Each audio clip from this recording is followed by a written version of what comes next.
Hello and welcome back to the Thinking Jew podcast, where we dive deep into Torah and Judaism, always uncovering new layers and depths we didn't realize existed beforehand. I'm your host, Rabbi Moshe Siegel, and as always, if you have any questions, you want to reach out, my email address is thethinkingjewpodcast@gmail.com. So, as a rabbi, a question I often get is, why are there so many commandments? Why couldn't God just give us a few and we'll try our best to keep them? Why do we need so many 613 commandments? Sometimes it just feels so restrictive. Everything I do seems so governed and defined by the Torah. It's a question I think that a lot of people have, and I get pretty frequently. And if you think about it in context of the Torah, last week's Torah portion, we were at Mount Sinai, we received the Torah, and then you come to this week's Torah portion, and it's just straight commandments the whole time. There's actually 53 commandments in this week's Torah portion. So I want to continue a little bit the theme we started last week and try to give a little context and explanation of what the role of mitzvahs really are in Judaism. Why are there so many of them, and why do they come up so constantly throughout our day? So the main takeaway that we spoke about here last week was that the Sinai experience wasn't actually about getting the Torah.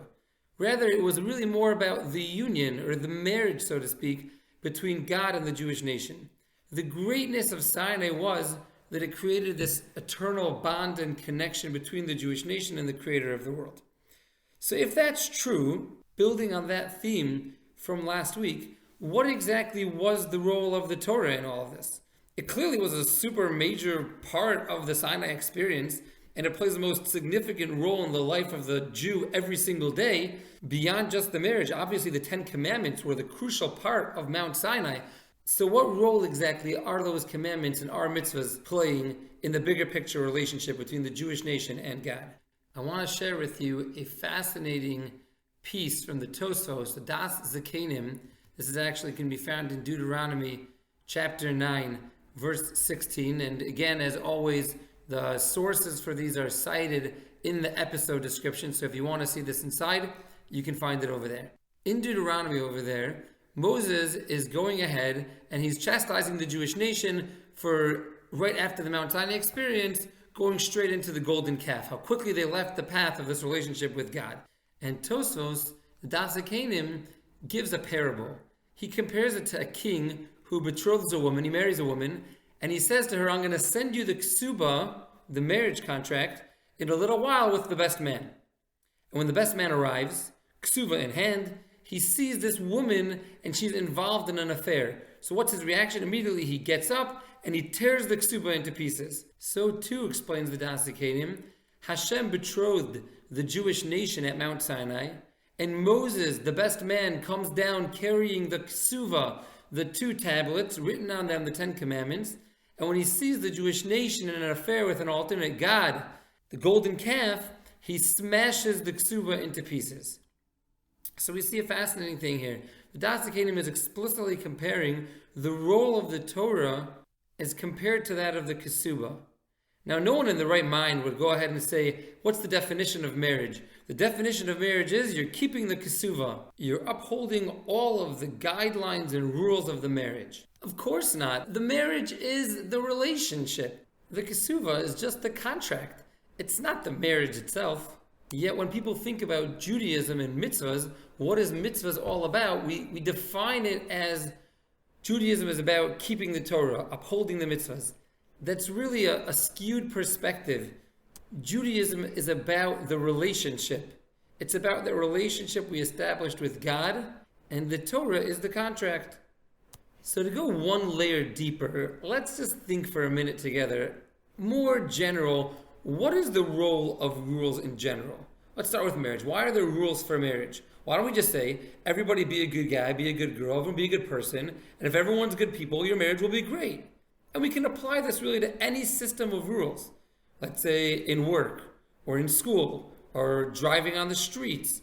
Why do we need rules? Why do we have traffic laws? They're so restricting. Why do we have dress codes or appropriate workplace behavior or appropriate classroom behavior? What's the purpose of all of these rules? So let's just take one example to work with. Let's go with a school. What's the reason that a school has rules? So I think the basic reason any school has rules is because it allows it to fulfill its goals, to fulfill its mission. The goal of a school is to educate the students. In order to educate the students, in order to facilitate their learning, they need to have a safe, cooperative, uninterrupted environment so that the students can focus and learn. When someone breaks the rules and is very disruptive in the classroom, the problem with their behavior isn't that they inherently broke the rules. The problem is that now people, the other students, they can't study, they can't learn. And it's the same with any system of rules. The purpose of the rules aren't to restrict the people just for its own sake so people can be more restricted. It's to bring out a certain better behavior, a better situation of whatever group it's defining. So take another example. Let's say traffic rules. You can't speed, you can't run red lights, there are stop signs.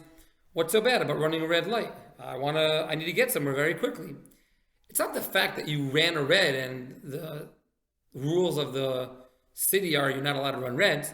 What's bad about it is that you're endangering yourself, you're endangering other passengers in your car and other cars that are driving on the road in the other direction that now have to avoid you. The purpose of traffic law is to maximize everyone's ability to drive in the most safe and effective way possible. Torah law is the same exact thing. What is the Torah? Torah means instruction. It's an instruction manual for life. If you want to know how to live life in the most safe and effective way possible, here's the rules for that. You can say, well, I want to live on the wild side. I want to decide for myself. I want to go 75 miles an hour in the 35 mile an hour zone. When you behave like that, you're missing the point. You're viewing the laws as, it's restricting how I can live. I can't do what I want to do. While in actuality, what it's there for is to enhance yours and everyone else around you's general experience. So the greatest part of Mount Sinai was that we became united and deeply connected to God.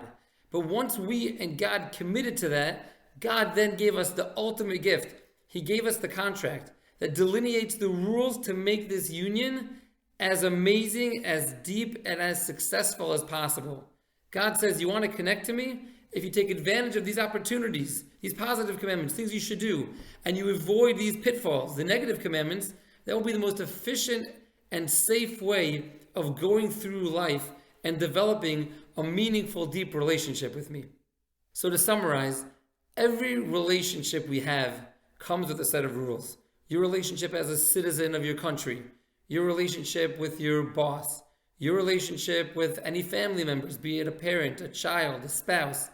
The purpose of all of these rules and why they exist is to help create the most functional and enjoyable experience within those parties involved, between the country and its citizens, between the boss and his employees, between the husband and the wife.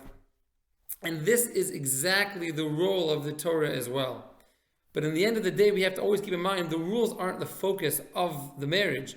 It's the relationship itself that is the essence, the core part of what marriage is. It's that tremendous connection between husband and wife, and the rules are just there to enhance it and maximize it to make it into the greatest, deepest relationship possible. I hope you enjoyed this episode of the Thinking Jew podcast. As always, if you have any questions, comments, future topic requests, you can always reach me at thethinkingjewpodcast@gmail.com. I hope you all have an amazing day.